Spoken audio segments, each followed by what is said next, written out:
오늘 저는 무거운 마음으로 이 자리에 나왔습니다. 민주당 정청래 대표께서 제안한 합당이라는 화두 앞에서 저는 정치가 가야 할 길과 국민이 명령하신 시대적 과제를 다시 한번 깊이 새겼습니다. 조국혁신당은 지금까지 독자적 행보를 걸으며 선거 연대를 주장해 왔습니다. 집권 여당 대표의 공식적 제안을 받은 후에는 당내 민주적 토론과 공적 절차라는 정도를 밟으며 차분하고 질서 있게 합당 논의에 대응해 왔습니다. 무릇 정치는 비전과 가치가 중심이 되어야 합니다. 조국혁신당은 민주당의 제안을 받고 세 가지를 자문했습니다. 이재명 정부의 성공을 위하는 것인지, 양당의 주권 당원들이 원하는 길인지, 그리고 조국혁신당의 비전과 가치가 실현되는 길인지를 치열하게 수기했습니다. 조국혁신당 당원들과 국민들은 기대했습니다. 집권 여당인 민주당이 개방적 태도로 사회권 선진국 비전, 정치개혁과 연합정치, 제7공화국을 위한 개헌, 토지 공개정과 부동산 개혁 등 조국혁신당이 추진하는 핵심 의제들에 대해서 진지하게 논의할 것으로 믿었습니다. 그러나 정작 합당을 제안한 민주당은 이런 논의에 들어가기보다는 권력투쟁에 들어갔습니다. 민주당에 묻습니다. 지금 민주당 내부에서 벌어지는 상황이 비전과 정책에 대한 생산적 논쟁입니까? 아니면 내부 권력투쟁입니까? 국민들이 실망하고 계십니다. 새 정부가 출범한 지 1년도 지나지 않은 시점에 총선 공천권을 가진 당권과 차기 대권을 염두에 두고 격렬한 권력투쟁을 벌인 집권 여당이 있었습니까? 게다가 그 권력투쟁을 이기기 위해서 합당 제안을 받은 우당인 조국혁신당과 대표인 저에 대하여 허위 비방을 퍼부었습니다. 터무니없는 지분 밀학설, 조국 대권론을 유포했습니다. 심지어 색깔론까지 동원했습니다. 국민의힘 출신 인사는 과거를 묻지 않고 환대하면서 국민의힘에 가장 앞장서서 싸워온 동지를 공격하는 행태를 어떻게 이해해야 하겠습니까? 지금 조국혁신당을 공격하는 사람 중에는 과거 문재인, 이해찬 등 민주 진보 진영의 지도자들을 비방하고 모욕한 이들도 있었습니다. 통합은 문재인, 이재명 두 분 대통령과 이해찬 전 총리 등 민주 진보 지도자들의 지론입니다. 그 뜻을 잘 알기에 인내하고 또 인내했습니다. 조국혁신당이 인내한 것은 이재명 정부의 성공과 민주 진보 진영의 더 큰 성공이라는 목표가 있었기 때문입니다. 지난 대선에서 이재명 후보의 당선을 위해 후보를 내지 않은 조국혁신당에 대한 모욕과 비방은 통합 논의의 심각한 장애물이라는 점을 분명히 합니다. 이에 다시 한번 확실히 밝힙니다. 국민들과 양당의 당원들 앞에서 다시 한번 단호히 말씀드립니다. 어떠한 미략도 없었습니다. 어떠한 지분 논의도 없었습니다. 존재하지도 않은 미략을 전제로 추궁하고 공격을 퍼붓는 정치적 이유, 가히 짐작이 갑니다. 거론되지도 않았던 지분 논의를 들먹이며 줄 지분이 없다고 비난하는 행태, 모욕적입니다. 저는 정치에 투신한 후 언제나 민주 진보 진영의 승리에 복무했습니다. 경고합니다. 저와 조국혁신당을 내부 권력 투쟁에 이용하지 마십시오. 우당에 대한 기본적 예의를 지켜주십시오. 대의 중심의 큰 정치가 답입니다. 합당은 지분 챙기기의 결과가 아니라 비전 확장의 결과이어야 합니다. 그러기 위해서는 대의를 중심에 놓는 혁신이 있어야 합니다. 저는 2012년 총선과 대선을 앞두고 당시 이해찬 시민주권 상임대표님과 함께 야권 통합 추진기구인 혁신과 통합을 결성해서 민주통합당의 출범에 기여한 경험이 있습니다.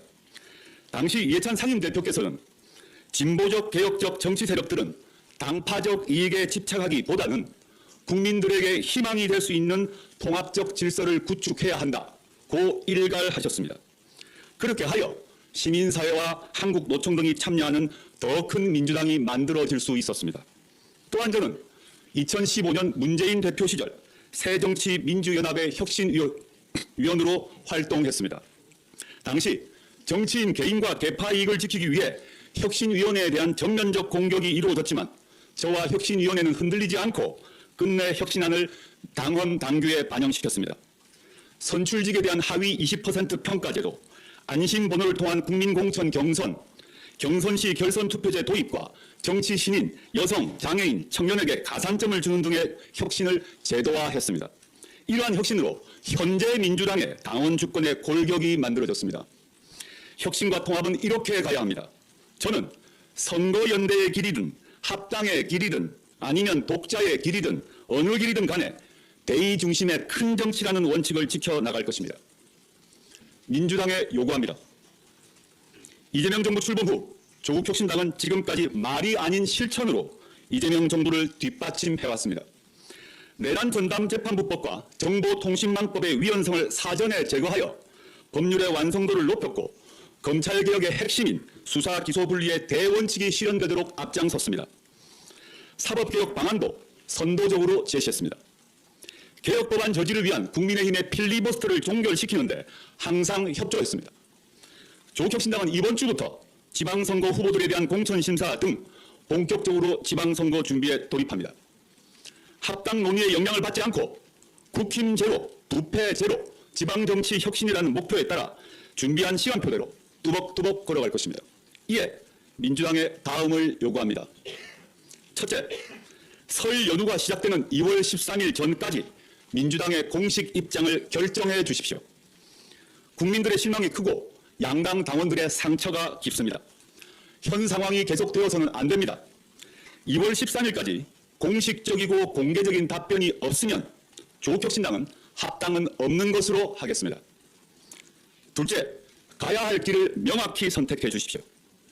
합당을 하지 않고 별도 정당으로 선거연대를 이룰 것인지 아니면 선거연대도 하지 않을 것인지 또는 하나의 정당 안에서 가치와 비전 경쟁을 할 것인지 명확하게 선택해 주십시오. 셋째, 조국혁신당의 비전과 가치에 대한 태도를 밝혀주십시오. 사회권 선진국의 비전을 수용할지 거부할지 밝혀주십시오.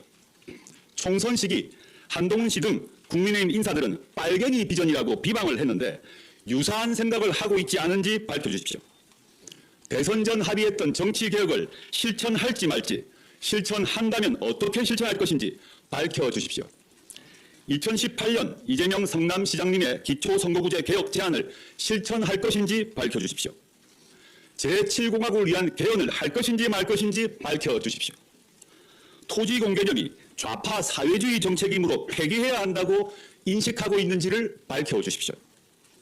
조국혁신당은 언제든지 토론할 준비가 되어 있습니다. 마지막으로 정청래 대표님과의 회동을 제안합니다. 제가 요구한 상황에 대하여 민주당이 공식적으로 결정을 하면 대표 간의 만남이 있어야 합니다. 그 만남에서 다음 단계를 논의할 수 있을 것입니다. 존경하는 국민 여러분, 조국혁신당 그리고 민주당의 당원 동지 여러분, 민주진보진영은 어떤 비바람 속에서도 연대하고 단결해야 합니다. 내란 청산은 끝나지 않았습니다. 지방선거에서 내란 극우 세력을 정치적으로 심판하고 청산해야 합니다. 그리고 내란 이후의 세상을 본격적으로 열어야 합니다. 이 시대적 과제는 연대와 단결로 성과를 낼 수 있고 그것이야말로 이재명 정부의 성공을 확실하게 뒷받침하는 길입니다. 저는 어떤 상황에서도 민주진보진영의 연대와 단결의 광장을 지키고 넓히겠습니다. 참고로 엄중한 국면 속에서 민주당의 많은 국회의원들과 정치인들께서 진심 어린 의견을 전해왔습니다. 합당을 지선 전에 꼭 해야 한다는 의견, 지선은 선거연대로 치르고 지선 후에 합당하자는 의견, 원내교섭단체 요건 완화시킨 후 연합정치를 하자는 의견 등 다양했습니다. 특히 민주당 내부 일로 조국혁신당의 피해와 상처를 준 것에 대해 미안하다라는 분들도 있었습니다. 저는 진솔한 의견을 주신 그 모든 분들이 민주진보진영의 소중한 자산이자 지도자들이라고 생각합니다. 또한 조국혁신당은 민주당 의원들과 당원들의 집단지성을 믿고 신뢰합니다. 마지막으로 다시 한번 강조합니다. 지분이 아니라 대의를 중심에 놓고 큰 정치를 합시다. 민주당의 답변을 기다리겠습니다. 감사합니다.